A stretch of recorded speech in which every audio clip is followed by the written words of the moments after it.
महादेवायै नमः। अथ तृतीयोऽध्यायः। ध्यानम्।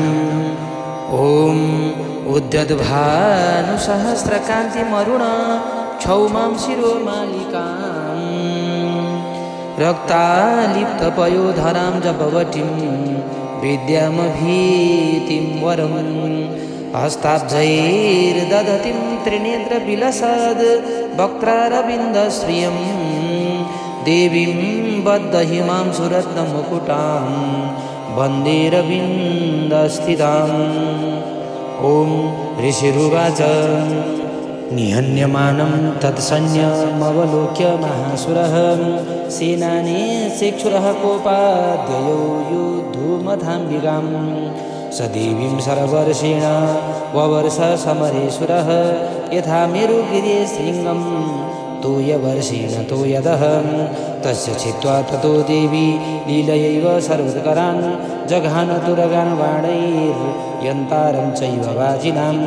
चिक्षेद च धनुषद्यो ध्वजं चाति संस्थितं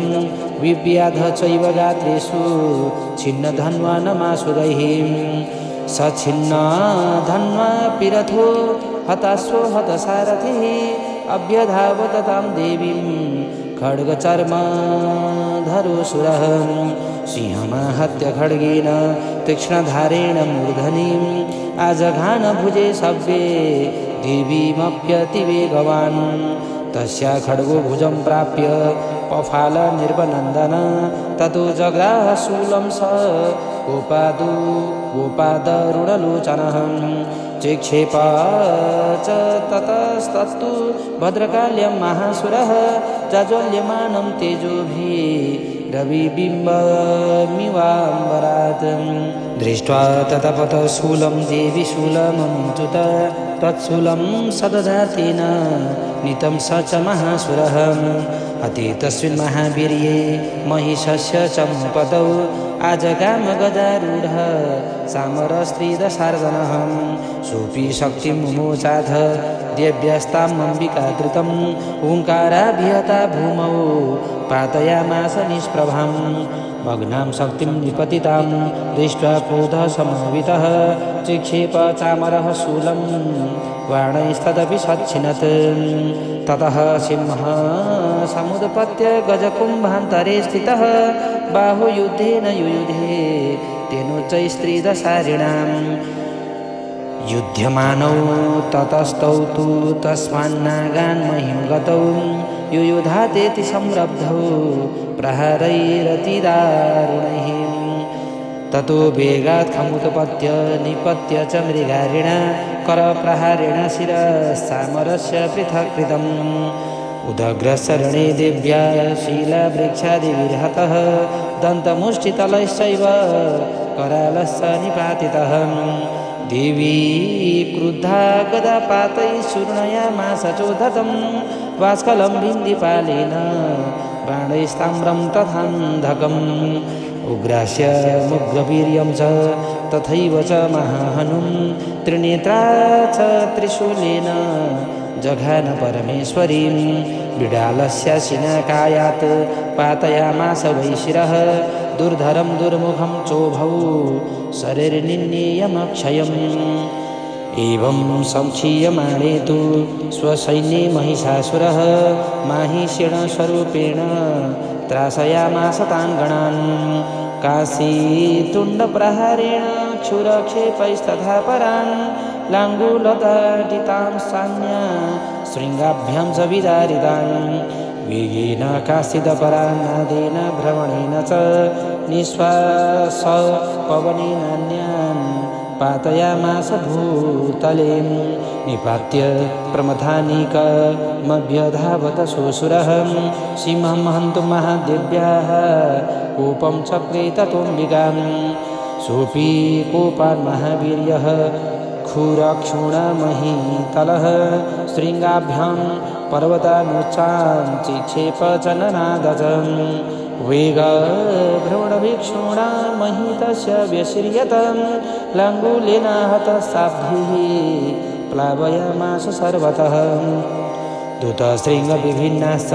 खण्डं खण्डं योयुर्घनः श्वासानिलास्ताः सतसो निपेतुर्नवशोचलाः इति क्रुधसमादमात पापतन्तं महासुरं दृष्ट्वा सा चण्डिका कूपं तद्वधाय तदा करुत् सा क्षिप्त्वा तस्य वै पाशं तं बबन्ध महासुरं तत्याजमाहिषं रूपं सुपिबद्धो महामृधे ततः सिंहो भवत्सद्यो यावत् तस्याम्बिकाशिरः छिन्नति तावत् पुरुषः खड्गपाणिरदृश्यत तत एवाशु पुरुषं देवी चिच्छेदसायकैः तं खड्गचर्मणा सार्धं ततः शोभुन्मः गजः करेण च महासिंहं तं चकर्ष जगर्ज च कर्षतस्तु करं देवी खड्गेन निरकृन्दत ततो महासुरो भूयो महिषं वपुरस्थितः तथैव क्षोभयामास त्रैलोक्यं सचराचरं ततः क्रुद्धा जगन्माता चण्डिकापानमुत्तमं पपौ पुनः पुनश्चैव जहासारुणलोचनां ननर्द चासुरः सोऽपि बलवीर्यमधोद्धतः भीषणाभ्यां च चिक्षेप चण्डिकां प्रति भूधरान् सा च तान् प्रहितास्तेन चूर्णयन्ती शरोत्करैः उवाच तं मदोद्धूत मुखरागाकुलाक्षरं देव्युवाच गर्ज गर्ज क्षणं मूढ मधु यावद् पिबाम्यहं मया त्वयि हतेऽत्रैव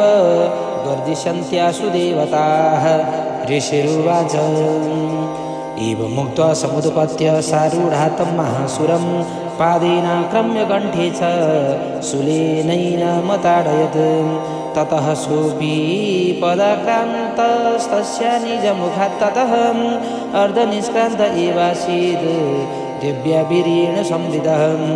अर्धनिष्क्रान्त एवासौ युध्यमानो महासुरः तया महासिना दिव्या शिरश्चित्वा निपातितः ततो हाहाकृतं सर्वं दैत्यसैन्यं ननाश तत् प्रहर्षं च परं जग्मुः सकला देवतागणाः तुष्टुहुस्तां सुरादेवीं सह दिव्यैर्महर्षिभिः जघूर्गन्धर्वपतयो नृतुश्चाप्सरो गणाः हरिः ओं तत्सत् श्रीमार्कण्डेयपुराणे सावर्णिके मन्वन्तरे देवी माहात्म्ये तृतीयः